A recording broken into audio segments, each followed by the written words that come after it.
Yo, what is good, Knicks Nation? Welcome back to Knicks Media. This is Richie, and in this video, I want to talk about the New York Knicks' struggles in the past 3 games. We have officially lost 3 in a row, and we are now 5-6 on the season.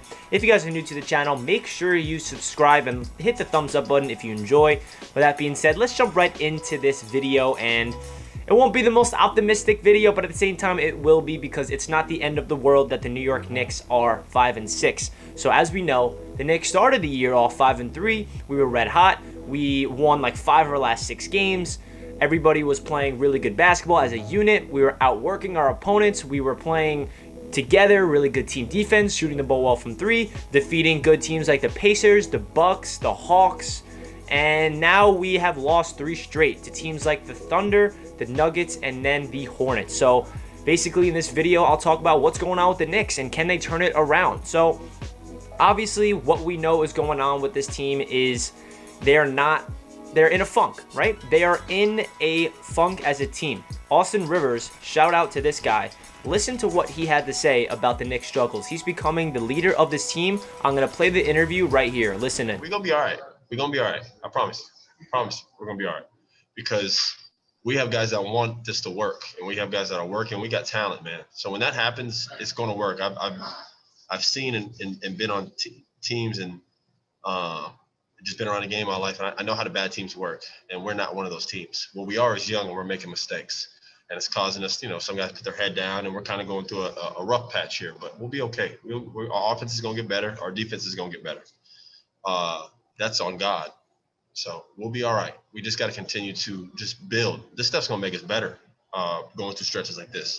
I know fans don't want to hear this, and they might be accustomed to hearing this over the years, but I know this is making us better because some of these guys, you got Quick, you got all these guys out there playing, big minutes. This is a lot. This is a lot to adjust. This is a lot to handle. So they're figuring this out and learning. So you got to be patient. So as you guys can see, Austin Rivers is not worried. He is the voice of Knicks fans right now. He has a really good perspective because I feel like as an outside looking in from Austin Rivers, he's been always on good organizations. He understands winning culture, and he's always looked at the Knicks throughout his entire life, and he understands the Knicks have been terrible. And now that he's a member of the organization, he's trying to preach to Knicks fans, listen, this is not the same Knicks team. We're in a funk right now. We're a young squad, and we will get out of this. This is going to make us better. We need to go through a patch like this in order to improve. We got young guys like Quickly, RJ, all these really young players playing a lot of minutes, and they're still getting used to the NBA speed. So I love that Austin Rivers is trying to calm us down, and he has a different energy. I know a lot of Knicks fans will say, oh, we've heard this over and over again every single year, but me personally, I don't really think so. No one really sounded this confident in a team like Austin Rivers. But let's get into what's going on with this Knicks team. So as we know, the only consistent player so far on the Knicks is Julius Randle. He had probably his worst game last night against the Hornets. He shot like, 3 for 10 or something along, like a bad percentage, only 9 points. And it was a bad performance from Randle. But I don't really put that on him because he's been the only consistent player throughout the entire season. RJ Barrett, he's back into another funk. As we know, his season has been up and down, way more downs than up. He started the year off hot in Indiana. Then he went through a cold spell, and then when he went back to Indiana, he blew up again. And then ever since that game, he's been in another funk. So RJ Barrett is definitely losing his rhythm offensively, but we got to give him a lot of credit because he's still playing really good defense. He's still crashing the boards. He's averaging 7.5 rebounds per game. He's still facilitating the rock. He's still getting those passing lanes. So that's what I love about RJ Barrett. Even though he's not scoring and it's a little worrisome about his efficiency, he's still showing up in other sides of the ball. And me personally, I am not sounding the alarms for RJ Barrett just yet. He has only played 82 games in his NBA career, and he is 20 years old. He's a guy that needs to go through these rough patches in order to get better. Is it concerning that he looks this bad and he cannot shoot the ball from beyond the arc? Of course it is. But am I worried for the long term of RJ Barrett? Me personally, I'm not. I know there's a lot of Knicks fans writing RJ Barrett off saying he's a terrible player, he's a bust, get rid of him.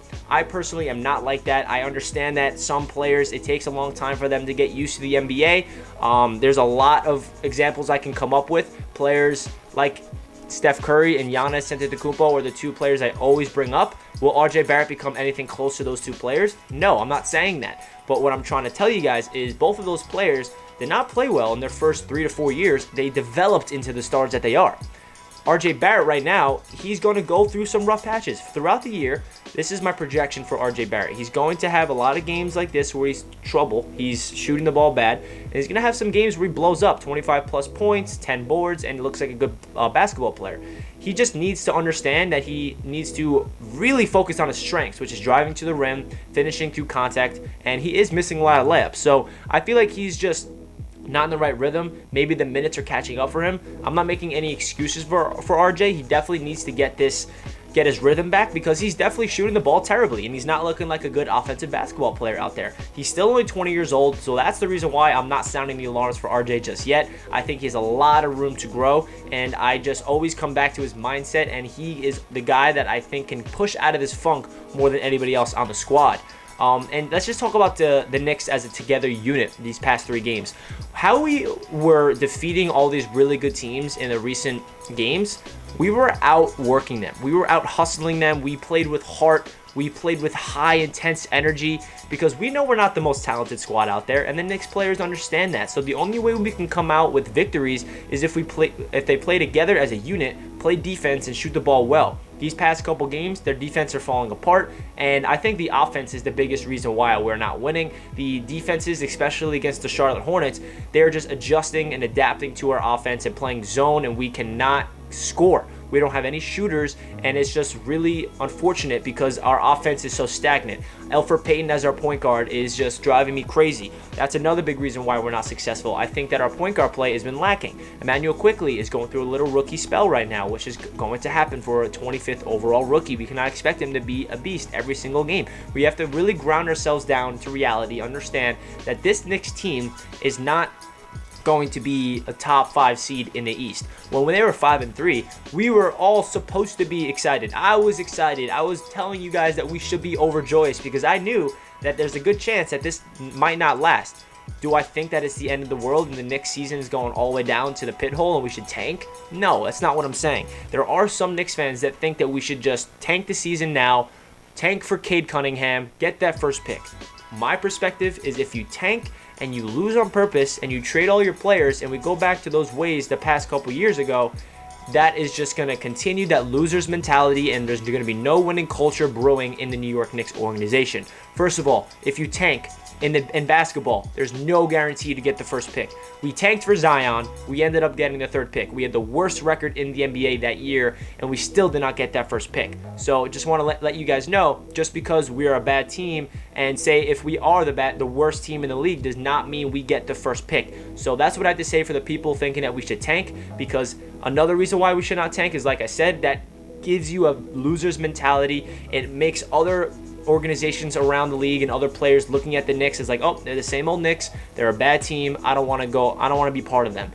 On the flip side of things, what we should be wanting the Knicks to do is what we were doing the first 11 games. Yes, we're under 500 now, but they're still showing heart, and I feel like we're going to be still playing good basketball throughout the year. We'd rather the Knicks win, beat some teams we shouldn't have beat, be competitive, potentially play in the play-in tournament as a 10th or 9th seed, and look like a team on the rise. That's where we want this Knicks team to be. We do not want to be a team that's tanking, because if we are tanking, it's a loser's mentality, and the organization is back to where we were last year. That's not where we want to be. So let's get back to why I think the Knicks are struggling.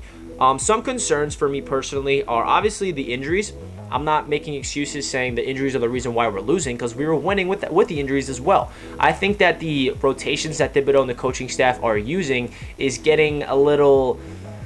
It's working on these players a little much. You know, RJ Barrett and Julius Randle lead the NBA in minutes per game. And we play 7-man rotations with all these injuries, and I think it's catching up to these players. We need a deep rotation. We need Obi Toppin back. We need Alec Burks. We need Frank Ntilikina. We need our guys back so we can have a 10-man rotation and get some fresh legs out there, because it feels like we lack the energy, and the energy is what's been beating these other teams. We've been outworking them, out-hustling them, playing with heart, playing with desire. These past 3 games, it's been the opposite. We've been lackadaisical with the ball, turning the ball over, missing shots, not playing good defense. So that's really the reason why I feel like the Knicks are in a funk right now. I'm very confident in this coaching staff to get these Knicks out of the funk and start playing good basketball. And listen, before the season started, I made a predictions video. I predicted the Knicks to start off rough this in the first 10-15 games of the season. They exceeded my expectations. I thought we were going to start off like 2-7, 2-10 in my opinion, because that's how hard the schedule was. For us to get 5 wins out of our first 11 games, that should be a huge positive. I think that this Knicks team has not even touched its potential. When everybody gets healthy and everybody gets more comfortable with Thibodeau and everyone starts buying into his system and gets into shape in order to succeed in the system, that's when we're going to start winning ball games. The formula to this team to win ball games is playing really good defense throughout the entire game and hitting their open shots. We've been lacking free throw shooting and beyond the arc shooting. We're not going to win ball games if that's the case. We need to shoot the ball well, and we're missing open threes. Kevin Knox was a huge surprise last night. I've been high on Kevin Knox throughout my entire channel. You guys know that. And he broke out last night. He had, 5 or 6 3-pointers, 19 or 17 points, something like that. Kevin Knox had a phenomenal game. I think they need to keep feeding him the ball. He has a very good ability to catch and shoot, and he needs players to feed him the rock when he's open for 3.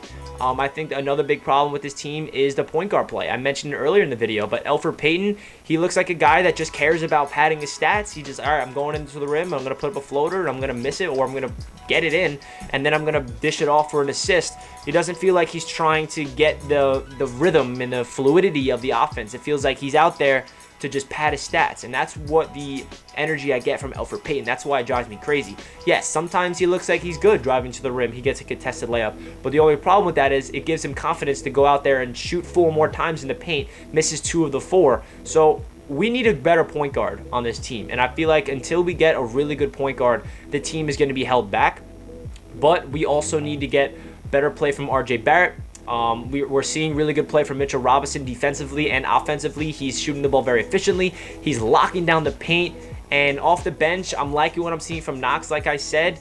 I'm liking what I'm seeing from Austin Rivers. Quickly, he's in a funk. But overall, to finish off the video, I just want to say, Knicks fans, don't be worried. This is not the end of the world.